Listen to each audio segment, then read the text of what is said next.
Hello friends, this is Vijay Rajpushp and welcome to learner eyes by VRP.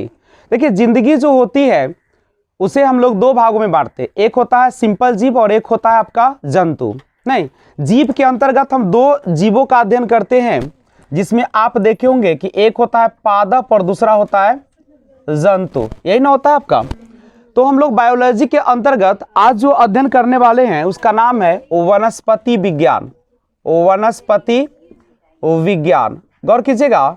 वैसे biology को दो भागों में बांटा गया है।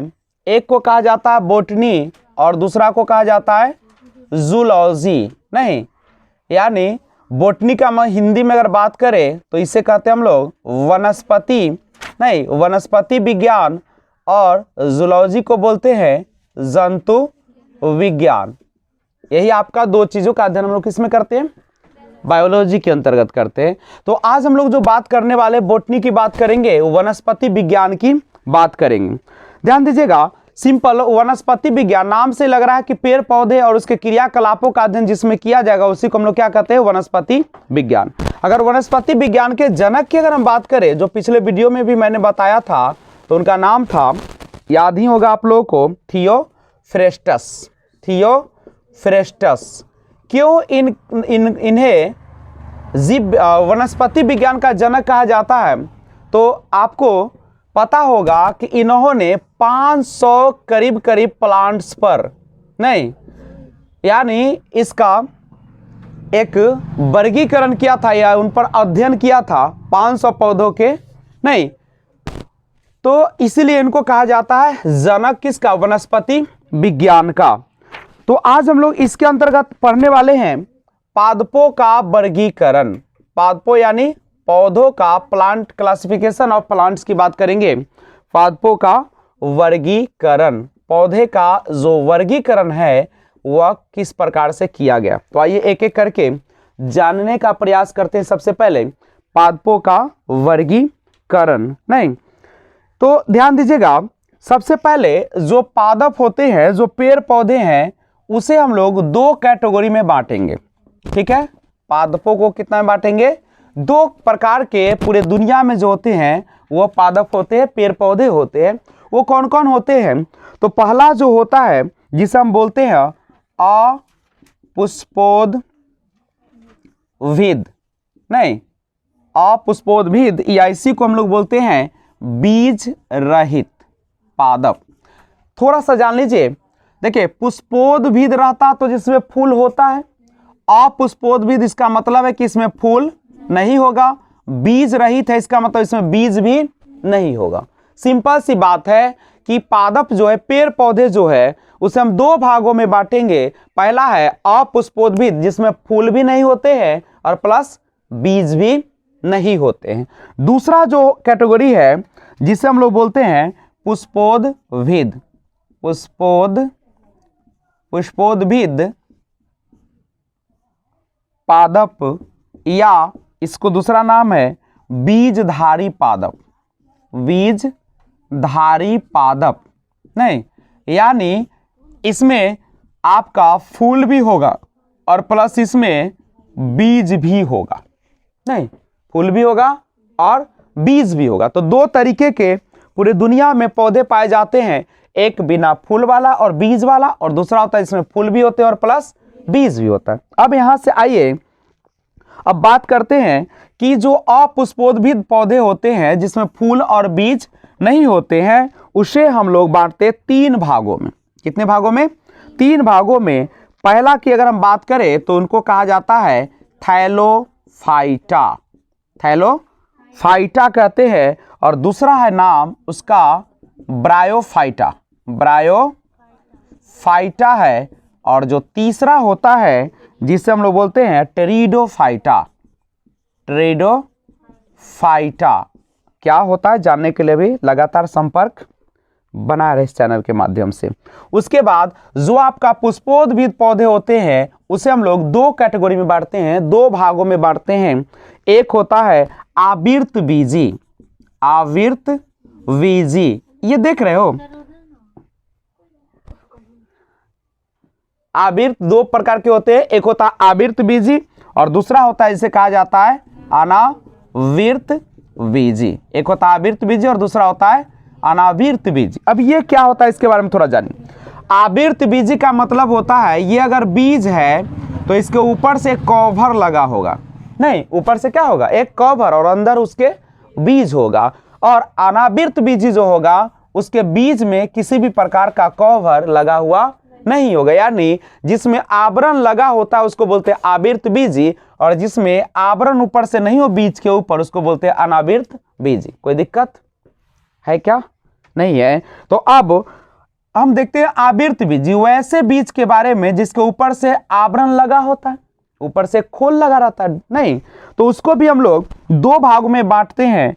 एक को बोलते हैं एक बीजी, नहीं या इसी को कहा जाता है एक पत्र बीजी। एक पत्र बीज ये क्या होता है तो देखिएगा ऐसे बीज जो होते हैं वो पूरा का पूरा रहते, वो दो भागों में बटा हुआ नहीं रहता है। नहीं आप चना को देखते हो तो बीच में देखिए दो भाग में बट जाएगा, नहीं लेकिन एक बीजी जो होते हैं उसे हम दो भागों में देखिएगा बीच में से अलग नहीं होगा, नहीं। और इसमें होता है दूसरा जो पार्ट है इसका आवर्त बीजी का वो है आपका द्विपत्र बीजी। इसमें क्या रहेगा दो भागों में देखिएगा तो उसमें दो भाग रहेगा, ऐसे नहीं अलग अलग हो जाता है, हो करेक्ट है। तो ये है आपका क्लासिफिकेशन ऑफ कौन सा प्लांट्स, पादपों का वर्गीकरण। थोड़ा सा और जानते हैं हम लोग। अब जो थैलोफाइटा है इसे शुरुआत में दो भागों में बांटा गया था, थैलोफाइटा को दो भागों में बांटा गया था। एक था शैवाल, नहीं और दूसरा था कवक, लेकिन बाद में चलकर इसे इस ब्रांच से हटा दिया गया क्योंकि इसको ये तो जंतु है ना, एक प्रकार का जीव है, जंतु है, इसलिए इसको इस भाग से क्या कर दिया गया हटा दिया गया। किससे? वनस्पति विज्ञान से। तो हम लोग केवल इसमें क्या पढ़ेंगे शैवाल के बारे में पढ़ेंगे। तो अब आप लोगों को पढ़ना क्या है पादपों का वर्गीकरण में अपुष्पोद्भिद ना या पुष्पोद्भिद, और उसके बाद अपुष्पोद्भिद में होता है थैलोफाइटा, ब्रायोफाइटा, टेरिडोफाइटा। थैलोफाइटा को दो भाग शैवाल और कवक, लेकिन कवक का अध्ययन हम लोग किसमें करेंगे जूलॉजी में करेंगे। और पुष्पोद्भिद जो होते हैं ये जो है आपका पुष्पोद्भिद पादप, नहीं तो इसमें दो भाग में बांटेंगे, एक आवर्त बीजी और दूसरा होता है अनावर्त बीजी। आवर्त बीजी जो होता है उसको दो भागों में बांटेंगे, एक बीजी और दूसरा होता है द्विपत्र बीजी। और चूंकि अनावर्त बीजी में कोई कवर ही नहीं होता है,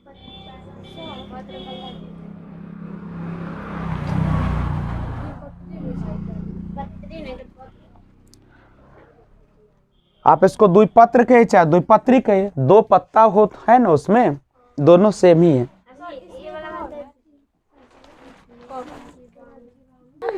तो आइए शुरुआत करें। जो पादप का वर्गीकरण किया गया है उसमें आपने पहला देखा था कौन सा अपुष्पोद्भिद,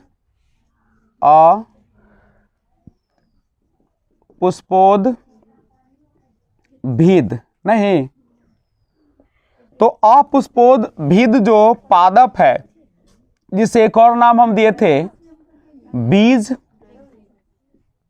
रहित पादप, नहीं बीज रहित पादप। इसके बारे में थोड़ा सा जानकारी लीजिए, ज्यादा नहीं। बताइए सबसे पहले क्या इसमें बीज का निर्माण होता है, बोलिए। तो इसमें बीज का निर्माण नहीं होता है, नहीं। दूसरा इसमें पुष्प नहीं पाए जाते, पुष्प नहीं पाए जाते। बस अब इसके ग्रुप में जो दो पार्ट्स आया, तीन पार्ट्स आया था, नहीं कौन कौन थैलोफाइटा, ब्रायोफाइटा और टेरिडोफाइटा। तो इसका मतलब है कि तीनों में एक गुण नहीं होगा, तीनों में जो होता बीज नहीं होगा, पुष्प नहीं होगा, करेक्ट। तो आइए सबसे पहले हम लोग जो स्टार्ट करते हैं आज का क्लास वो करेंगे थैलोफाइटा से। तीन पार्ट्स है अपुष्पोद्भिद का, उसमें हम लोग सबसे पहले बात कर रहे हैं किसके बारे में थैलोफाइटा के बारे में। हम जानते हैं कि थैलोफाइटा आखिर है क्या। इतना तो स्पष्ट हो चुका है कि थैलोफाइटा जो होता है अपुष्पोद्भिद पादप होता है, क्योंकि उसी का तो पार्ट्स है। नहीं, अब एक और चीज देखिएगा कि इसमें भी आपका फूल नहीं होगा और सीड नहीं होगा, बीज नहीं होगा, क्योंकि उसी का एक कैटेगरी है। दूसरी बात, इसमें जो होता है संयोजी उत्तक, नहीं, संयोजी उत्तक जो होता है ये क्या है आपको पता है ना।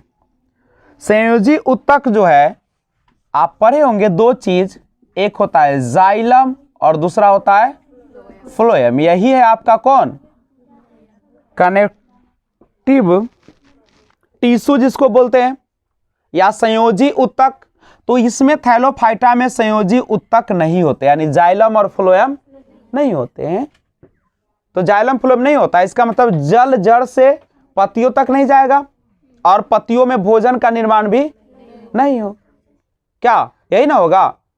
अब सुनिए, देखिए भोजन का निर्माण होगा कि नहीं ये तो आगे की बात है, लेकिन इतना स्पष्ट है कि जाइलम और फ्लोएम इसमें नहीं होगा। किसमें, थैलोफाइटा में, यानी संयोजी उत्तक इसमें पाया नहीं जाएगा। बोलिए कोई समस्या है तो।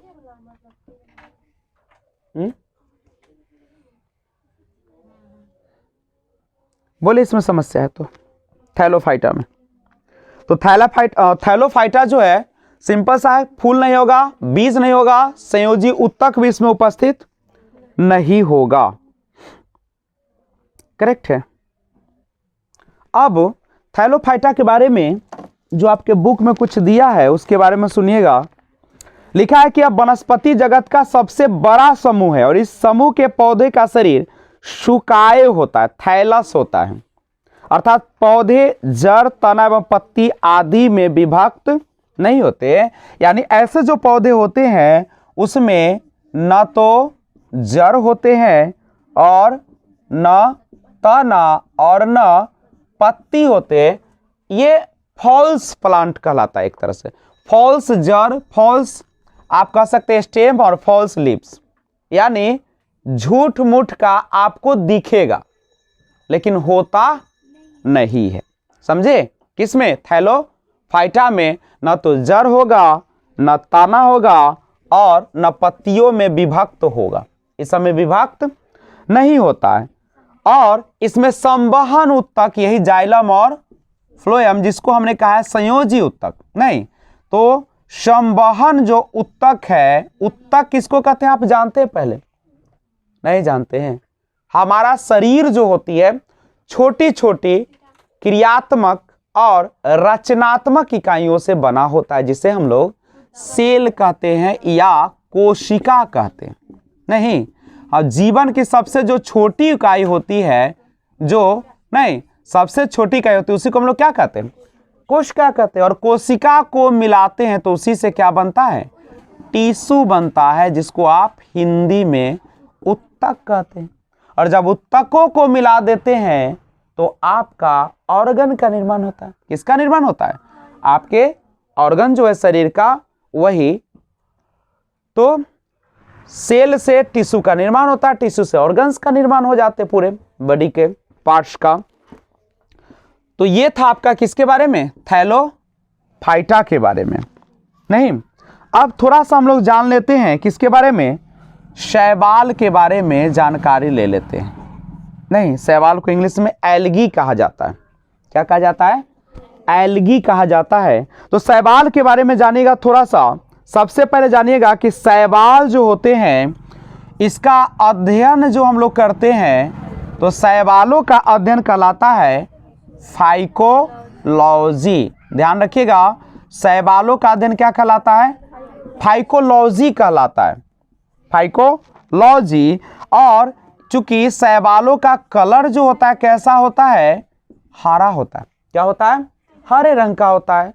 नहीं, और यह जो होता है किसके कारण होता है, तो इसमें पाया जाता है क्लोरोफिल, जिसको हिंदी में आप लोग क्या बोलते हैं, पर्णहरित बोलते हैं। क्लोरोफिल के कारण ही इसका कलर कैसा होता है, हरा होता है। दूसरी बात, इसकी जो कोशिका भित्ति होती है, कोशिका भित्ति समझते हैं ना, पादप का जो ऊपरी पार्ट्स होता है, ये इसको हम लोग क्या बोलते हैं, सेल वॉल बोलते हैं। इसी को हम लोग बोलते हैं कोशिका भित्ति। क्या बोलते हैं इसको, कोशिका भित्ति। और जंतु में होता है कोशिका झिल्ली। जंतु में क्या होता है, कोशिका झिल्ली। और पादप में क्या होता है, कोशिका भित्ति होता है। क्या पेड़ पौधे में कोशिका झिल्ली पाए जाते हैं, नहीं पाए जाते। क्या जंतु में कोशिका भित्ति पाए जाते हैं, पादप में कोशिका भित्ति होता है और जंतु में कोशिका झिल्ली होता है। तो एक बात याद रखिएगा, ये जो होती है कोशिका भित्ति जो होती है किसका, शैवाल का, वह बना होता है किस चीज का पता है, सेल्यूलोज का बना होता है। किसका बना होता है, सेल्यूलोज का बना होता है। और पेड़ का सबसे कठोर भाग होता है, हार्डेस्ट पार्ट ऑफ प्लांट होते हैं आपके ये, कौन सा, कोशिका भित्ति। ऊपर वाला चपरी उतारते हैं ना आप लोग पेड़ का, पहले जब बहुत ज्यादा गरीबी था तो लोग खुरपी से निकालते थे ऊपर वाला पार्ट्स, वही कोशिका भित्ति सबसे कठोर भाग होता है। ठीक है। और अब एक बात रखते हैं, संग्रहित खाना। अब भोजन भी पेड़ पौधा क्लोरोफिल की उपस्थिति में, प्रेजेंस में एक रिएक्शन करते हैं, नहीं, फोटोसिंथेसिस, प्रकाश संश्लेषण की क्रिया करते हैं। तो प्रकाश संश्लेषण की जब क्रिया करते हैं, ठीक है, तो वह जो खाना होता है वह क्या होता है, संग्रहित होगा कि नहीं होगा, बताइए। होगा। तो किस रूप में रहता है, स्टार्च के रूप में रहता है। किसके रूप में, स्टार्च के रूप में होता है, जिसको आप ग्लूकोज, कार्बोहाइड्रेट के नाम से भी जानते हैं, इसी रूप में होता है। और आप ही बताइए, जब ये जो चल रहा है, इस किस ग्रुप का पढ़ाई चल रहा है, अपुष्पोद भी यही ना चल रहा है आपका। तो यहाँ तो स्पष्ट है कि इस पौधे में भी जाइलम और फ्लोएम जो होगा वह पाया जाएगा कि नहीं पाया जाएगा, नहीं पाया जाएगा। क्योंकि जो आप पढ़ाई कर रहे हैं किसके बारे में कर रहे हैं, आप पुष्पोद भिद पौधे के बारे में कर रहे हैं, और उसका जो गुण होगा तो इसी में होगा। हम लोग देखते हैं शादी के समय लोग खानदान क्यों देखता है, क्योंकि गुण होगा, समझ रहे हो, उसके जो माता पिता या उसके वंशज का जो गुण होगा जरूर आएगा। अभी पता नहीं चल रहा है, लेकिन कुछ समय के बाद वह पता चलेगा। नहीं तो उस समय कहिए कि ठीक कहता है लोग, नहीं, कि लोगों को खानदान देखना चाहिए, क्योंकि बाबू गुण कभी मरता नहीं है। छुप सकता है कुछ समय के लिए, लेकिन खत्म नहीं होगा। अगर एक पीढ़ी में दब गया ना तो अगला पीढ़ी में फिर दिखाएगा। नहीं, अगर किसी परिवार में खूंखार लोग हो, गुस्सैल लोग हो, शराबी लोग हो, तो कुछ वंश में दिखाएगा, छिपेगा, लेकिन फिर आएगा गुण।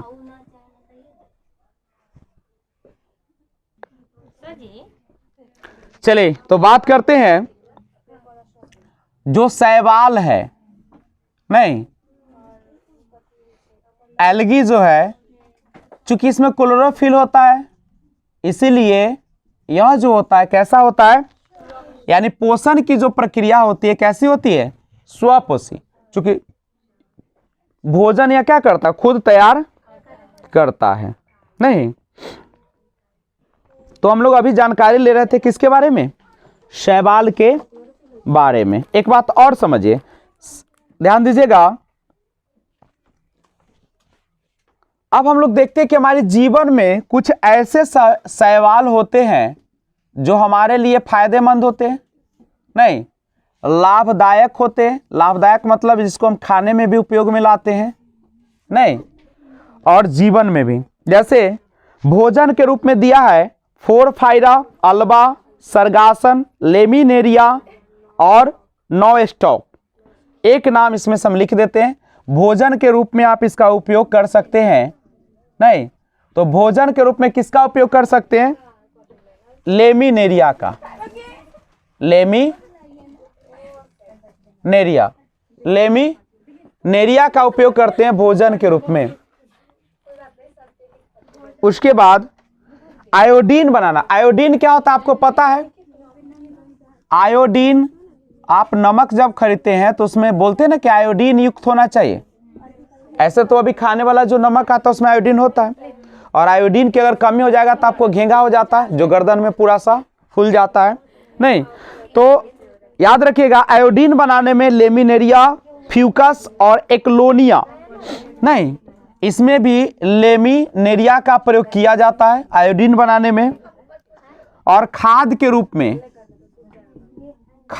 रूप में भी हम लोग इसका प्रयोग करते हैं, जैसे दिया है इसमें नॉस्टॉक, केल्प और एनाबीना।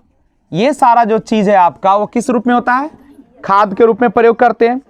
उसके बाद औषधियां बनाने के रूप में, औषधियां मतलब दवाई बनाने के रूप में, तो औषधियां बनाने के रूप में, औषधियां बनाने में भी हम लोग प्रयोग करते हैं किसका, शैवाल का। अब देखिएगा इसमें कौन कौन आता है, एक होता है क्लोरेला, ये क्लोरेला जो होता है इसी से बनाया जाता है कौन चीज, क्लोरीन नामक प्रतिजैविक, और लेमिनेरिया से टिंचर आयोडीन बनाई जाती है। उसके बाद अनुसंधान कार्यों में भी क्लोरेला, एसिटेबुलेरिया और बेलोनिया आदि का प्रयोग किया जाता है। सबसे इंपॉर्टेंट है आपका क्लोरेला, इसके बारे में थोड़ा सा जाने। देखिए क्लोरेला जो होता है, याद रखिएगा बहुत इंपॉर्टेंट है, इससे सबसे ज्यादा प्रोटीन की प्राप्ति होती है। प्रोटीन का काम क्या है पता है आपको, शरीर के टूटे फूटे जोड़ने का भी काम करता है, और मरम्मत का भी जो काम करता है कौन करता है, प्रोटीन करता है। आप देखते होंगे कि जब व्यक्ति का हाथ पैर टूट जाता है, चाहे ऑपरेशन होता है, तो उस समय प्रोटीन का एक डब्बा देता है, नहीं क्यों, क्योंकि जल्दी से उस घाव को क्या कर सके, भरा जा सके, रिकवर किया जा सके। और ये क्लोरेला जो होता है, अंतरिक्ष यात्री जब जाते हैं तो अंतरिक्ष यान में क्लोरेला का ही क्या किया जाता है, हौज में उगाया जाता है। उसके लिखा है कि क्लोरेला जो है ये शैवाल को अंतरिक्ष यान के केबिन के हौज में उगाकर, उसका जो केबिन होता है उसके हौज का मतलब क्या, टंकी, हौज में उगाकर अंतरिक्ष यात्री को प्रोटीन युक्त भोजन, जल और ऑक्सीजन प्राप्त हो सकते हैं, तीनों चीज प्राप्त होते हैं। तो आप याद रखें कि क्लोरेला अंतरिक्ष यात्री जो होते हैं, नहीं वह अंतरिक्ष में ले जाते कौन चीज को, क्लोरेला को। क्यों ले जाते हैं, चूंकि इससे सबसे ज्यादा प्रोटीन की प्राप्ति होती है, ऑक्सीजन की प्राप्ति होती है और प्लस जल की भी प्राप्ति हो जाती है। इसको याद कीजिएगा, बीवीआई है आपका, काफी पूछता है कि अंतरिक्ष यात्री अंतरिक्ष यान में कौन से शैवाल को ले जाते हैं, नहीं तो वो ले जाते किसको, क्लोरेला को।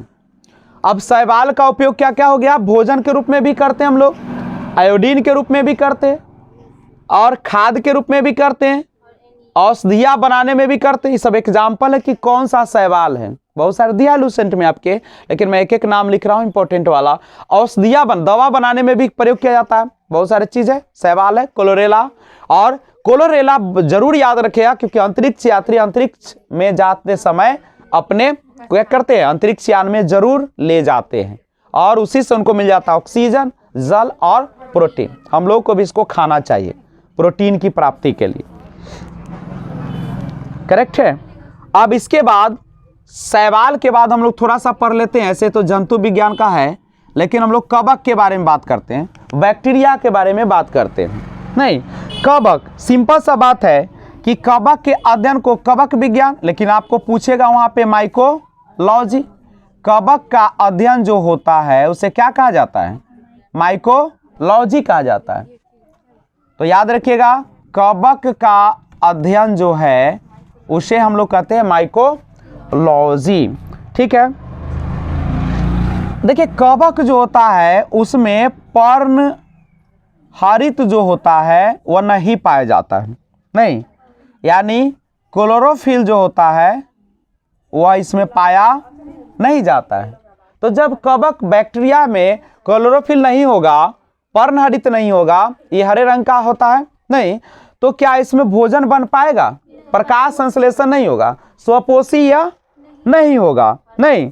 अब कहेगा कि कवक में जो संचित भोजन होता है उसको बोलते हैं ग्लाइकोजेन, ग्लाइकोजेन के रूप में वो रहता है। जैसे पेड़ पौधा जो आप देख रहे थे, नहीं, उसमें रहता था स्टार्च के रूप में भोजन संग्रहित, थाइलोफाइटा में देखे थे ना आपने, लेकिन इसमें जो होती है वह ग्लाइकोजेन के रूप में रहती है। और इसका जो कोशिका भित्ति बनी होती है, कोशिका भित्ति यानी इसका जो बाहरी परत है, नहीं, ये जो है ये कोशिका भित्ति वह कौन चीज का बना होता है? तो कोशिका भित्ति जो होता है काइटिन का बना होता है। किसका बना होता है? काइटिन। बहुत इंपॉर्टेंट है, छोटी छोटी चीजें आप बार बार जाके घर पे बुक को क्या कीजिएगा? अध्ययन कीजिएगा, ठीक है। और कवक पौधों में गंभीर रोग भी उत्पन्न करता है।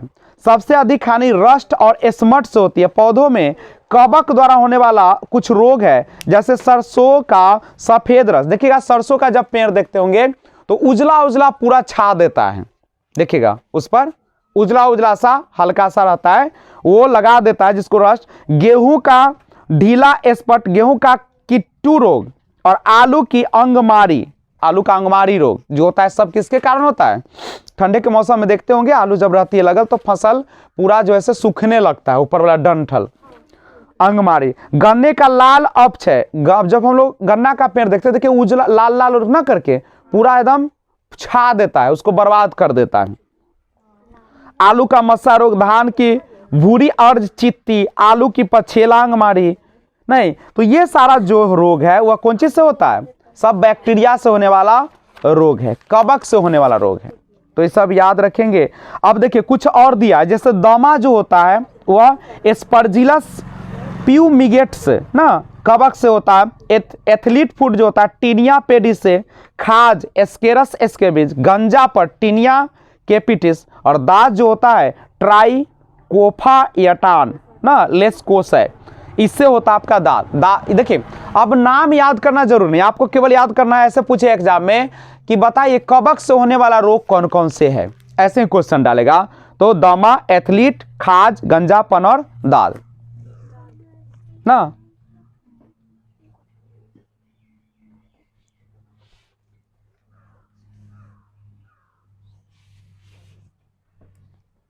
देखिए इसके लिए कोडिंग में आता है कवक से होने वाले रोग के लिए ना, ददा खाए,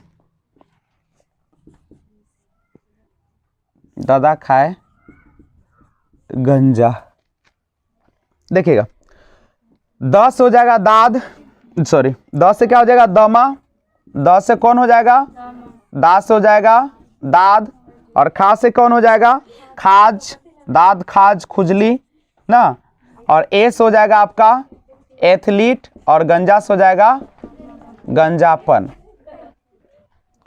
तो देखिए वहां पूछेगा ऐसे ही क्वेश्चन कि बताइए निम्न में से कौन सी जो रोग है कवक से होने वाली रोग है? किससे होने वाली? क्योंकि आपको सब तो याद नहीं रहेगा ना, इसमें का उसमें मिक्स हो जाएगा, उसमें का इसमें।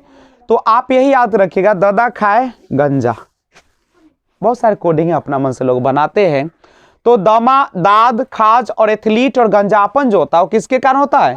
कवक के कारण, बैक्टीरिया के कारण होने वाले ये सब रोग है। सब याद कर लीजिएगा, अब इसे हल्का हल्का याद कीजिएगा, आपको याद हो जाएगा। आस्कत कीजिएगा तो आप क्या हो जाइएगा? बोझा बन जाइएगा, घर के लिए, परिवार के लिए, दुनिया के लिए। धरती का सबसे बड़ा बोझ हो जाइएगा। धरती का बोझ नहीं बनिए, नहीं, इसलिए जिंदगी को बनाइए ताकि 10 को रोजगार दे सके। जीवाणु के बारे में, अच्छा ये कवक के बारे में हम लोग बात कर रहे थे ना, कवक के बारे में बात कर रहे थे हम, उस समय से बैक्टीरिया बैक्टीरिया बोल रहे थे। ये फंगी है, कवक क्या है? फंगी है, फंगी। और फंगी, कवक को इंग्लिश में फंगी बोलते हैं, और बैक्टीरिया से होने वाले रोग यानी जीवाणु, नहीं तो देख लीजिएगा कवक को इंग्लिश में फंगी बोलते हैं। अब देखिएगा जीवाणु जिसकी खोज किया था ल्यूवेन हॉक ने, एंटोनी वान ल्यूवेन हॉक ने इसका खोज किया था। और जीवाणु विज्ञान का पिता किसको कहा जाता है? तो ल्यूवेन हॉक को इसका जनक भी कहा जाता है। किसका? जीवाणु विज्ञान का।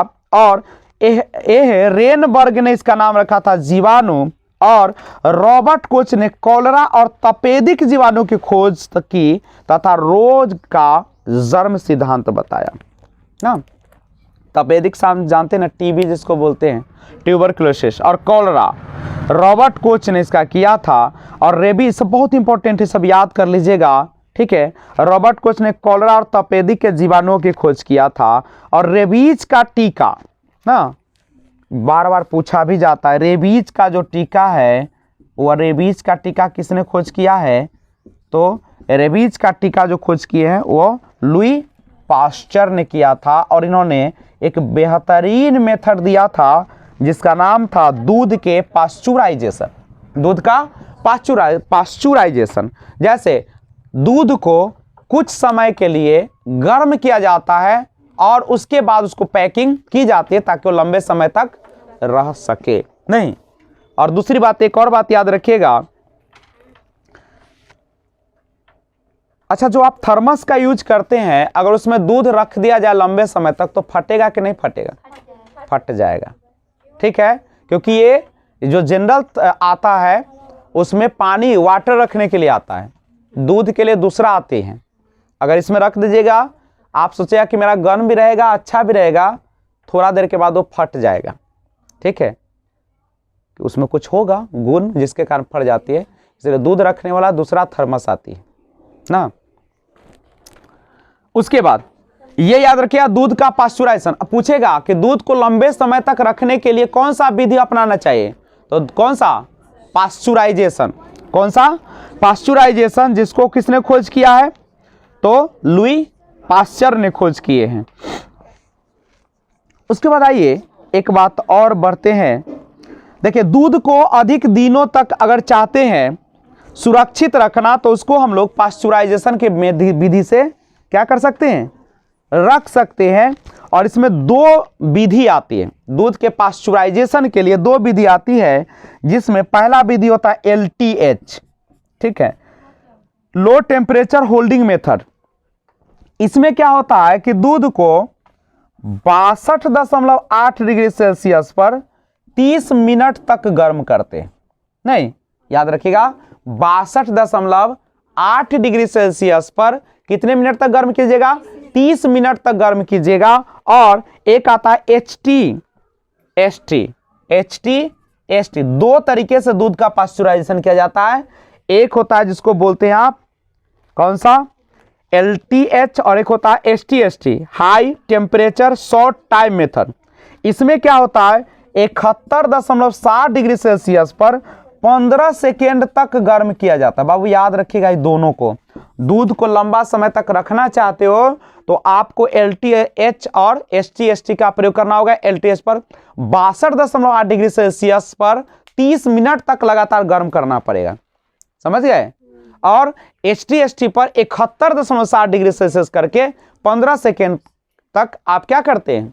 गर्म करते हैं, उसके बाद पैकिंग की जाती है। LTH होता है low temperature holding method, low temperature holding method, और HT होता है high temperature short time method. Short नहीं है, 15 सेकेंड तक है, टेम्परेचर आपका हाई है। तो लुई कौन दिया था ये सब विधि? जो है से लुई पास्चर ने दिया था, ठीक है। और चर्म उद्योग में चमड़े से बालों और वसा हटाने का कार्य कौन करता है?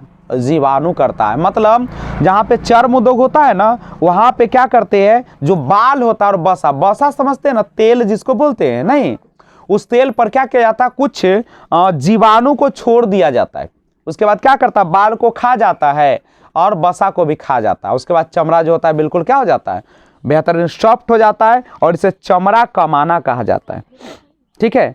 यानी चर्म उद्योग में कुछ जीवाणु को लेकर छोड़ दिया जाता है उस चमड़े पर, जिसमें उस बालों को और उस वसा को क्या कर लेता है? खा जाता है या हटा देता है। और दूसरी बात, अचार, मुरब्बा और शरबत को शक्कर की गाढ़ी चसनी में या अधिक नमक में रखते हैं। ऐसा क्यों करते हैं आप लोग? अचार जब बनाते तो नमक में रखते हो ना उसको, नहीं, या मुरब्बा भी हम लोग बनाते हैं तो उसमें देखते हो मिठास डालते हैं ना। और उसके बाद शक्कर की गाढ़ी चाशनी, इसमें हम लोग या अधिक नमक में रखते हैं। ऐसा क्यों? ताकि जो जीवाणु होते हैं उसका संक्रमण क्या हो जाता है? समाप्त हो जाते हैं, ठीक है। और जीवाणु इससे मर भी जाते हैं, नष्ट भी हो जाते हैं। इसलिए अचार मुरब्बा बहुत दिनों तक खराब नहीं होता है। दूसरी बात, जब अचार को आप रखते हैं तो आप देखते होंगे कि उसको सुखाया जाता है, बोतल को सुखाया जाता है। क्यों सुखाया जाता है? ताकि उसकी नमी क्या हो जाए? हट जाए। और नमी खत्म हो जाएगा तो उसमें जीवाणु पनपेगा नहीं। कभी कभी आप देखते हैं अचार को रखा जाता है, धूप नहीं लगता तो सड़ जाती है। क्यों? क्योंकि उसमें नमी रहती है अचार में, और जब सूखेगा नहीं तो क्या हो जाएगा? उसमें जीवाणु फैलेगा और जीवाणु क्या कर देगा, खत्म कर देगा।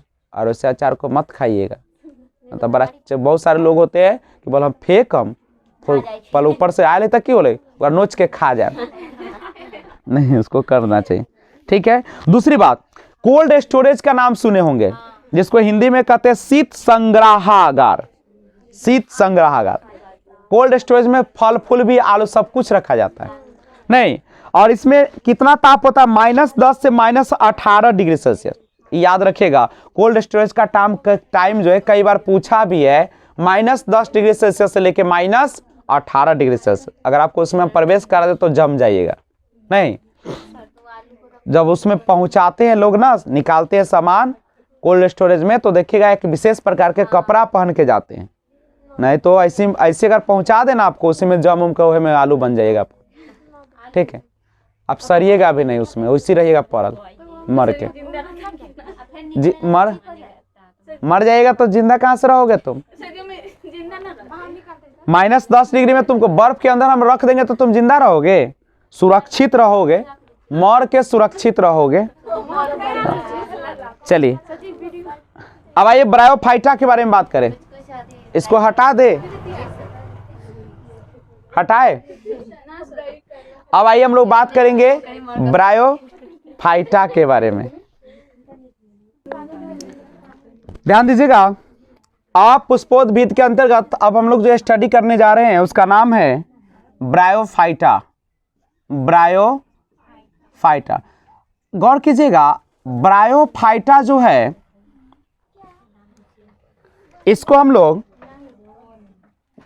उभयचरी पौधे पादप के रूप में जानते हैं। उभयचरी पादप के रूप में इसे जाना जाता है। उभयचरी का मतलब क्या होता है? उभयचरी का मतलब होता है जो जल और स्थल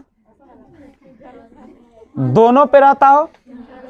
इसका मतलब है कि ऐसा पौधा जो किसी, बोल सकते हैं कि गीला जो स्थान होता है, स्थल भी हो और प्लस हल्का हल्का नमी भी हो, नहीं, उस जगह पे यह पाया जाता है। याद रखिएगा इस चीज को।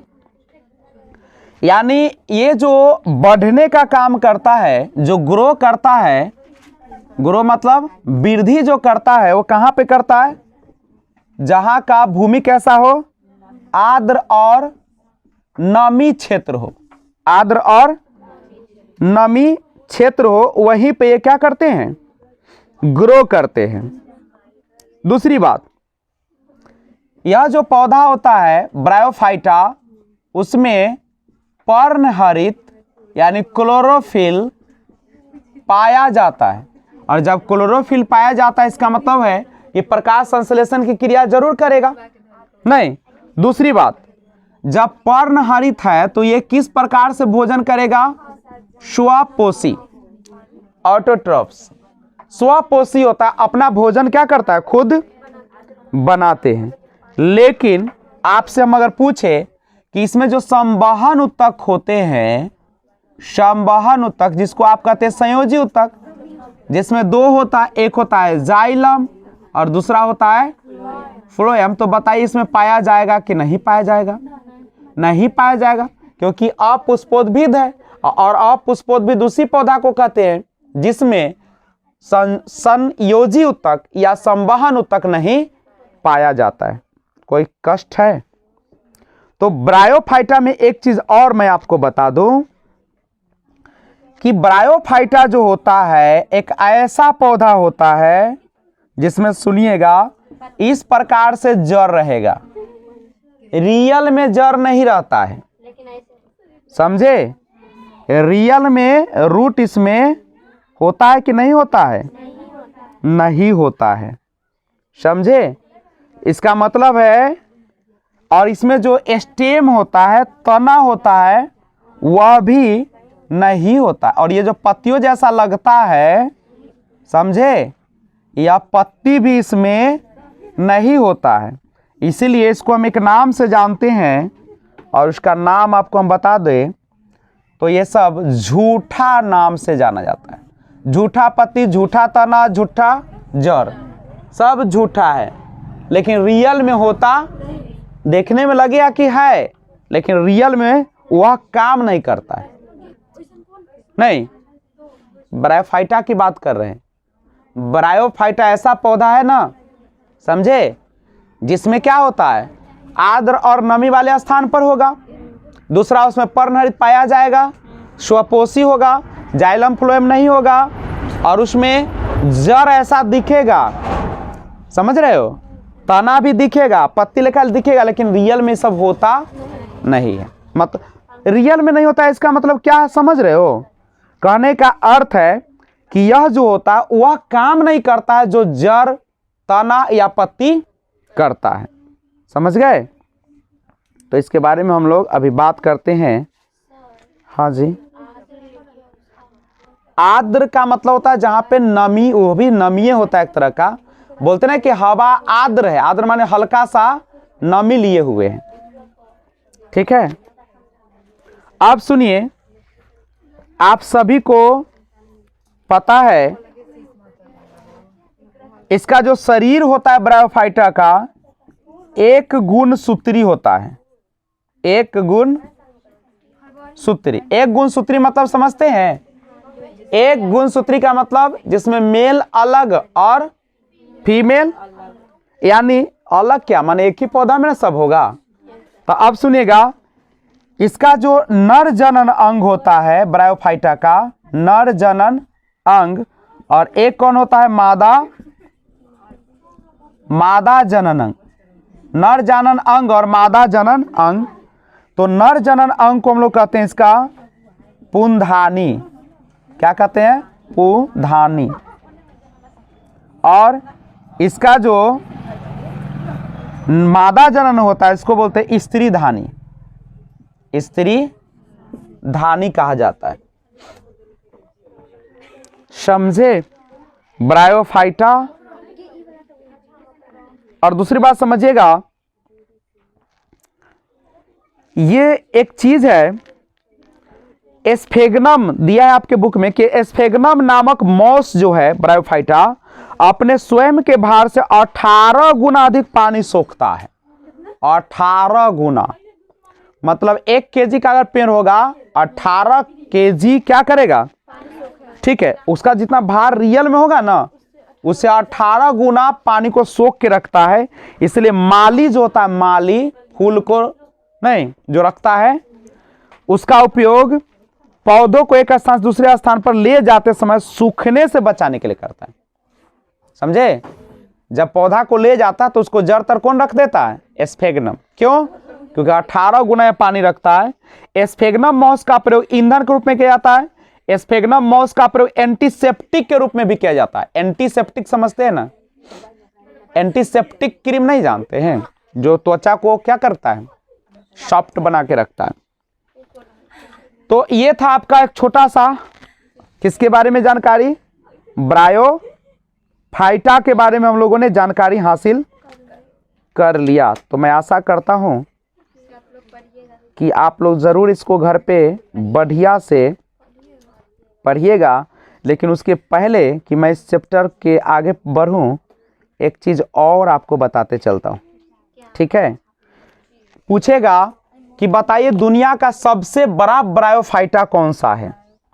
लार्जेस्ट, सबसे बड़ा। लार्जेस्ट माने क्या होता है? सबसे बड़ा ब्रायोफाइटा। तो सबसे बड़ा जो ब्रायोफाइटा होता है उसका नाम है, याद रखिएगा, डाउसोनिया। डाउसोनिया। और सबसे छोटा जो ब्रायोफाइटा है, सबसे छोटा ब्रायोफाइटा जो है उसका नाम है जुप्सिस। जुप्सिस इसका नाम। ये डाउसोनिया जो होता है उसका 3 से 6 सेंटीमीटर होता है इसकी लंबाई, और ये होता है करीब करीब 5 मिलीमीटर जुप्सिस का। तो पहले इसका स्क्रीनशॉट लिया जाए। तो नेक्स्ट है आपका अपुष्पोद विधि के तहत तीसरा जिसका नाम है टेरिडोफाइटा। टेरिडोफाइटा। सबसे पहले समझिएगा कि टेरिडोफाइटा होता क्या है ना। तो टेरिडोफाइटा जो होती है वैसे पादप को कहा जाते हैं जो कहां पर, स्थल पर। ये कहां पे पाए जाते हैं, स्थल पे पाए जाते हैं। दूसरी बात, यह जो टेरिडोफाइटा होते हैं इसमें संयोजी उत्तक जो होता है जाइलम और फ्लोएम होता है कि नहीं होता है? होता है। थोड़ा दिमाग भी लगाइए। ये चल रहा है अपुष्पोद्भिद पर। किसमें चल रहा है?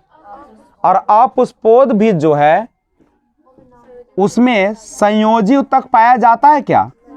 नहीं। तो जिसका वर्ग है, जैसा खानदान वैसा गुण रहेगा ना? नहीं।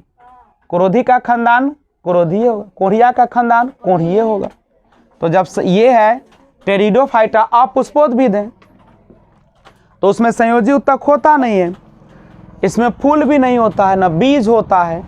होता है क्या? नहीं होता है। क्या यह मॉइस्चर में पाए जाएंगे? नमी वाले भाग में भी यह पाया नहीं जाता है। ध्यान दीजिएगा, तना जो होता है इसका राइजोम के रूप में रहता है। रियली में तना इसमें होता नहीं है। और एक चीज लिखा है, देखिए इसमें एक गुण है कि पौधे में संवहन उत्तक पूर्ण विकसित होते हैं, पूर्ण विकसित जरूर रहता है, लेकिन जाइलम में बेसेल और फ्लोएम में सहकोशाय नहीं पाया जाता है। नहीं।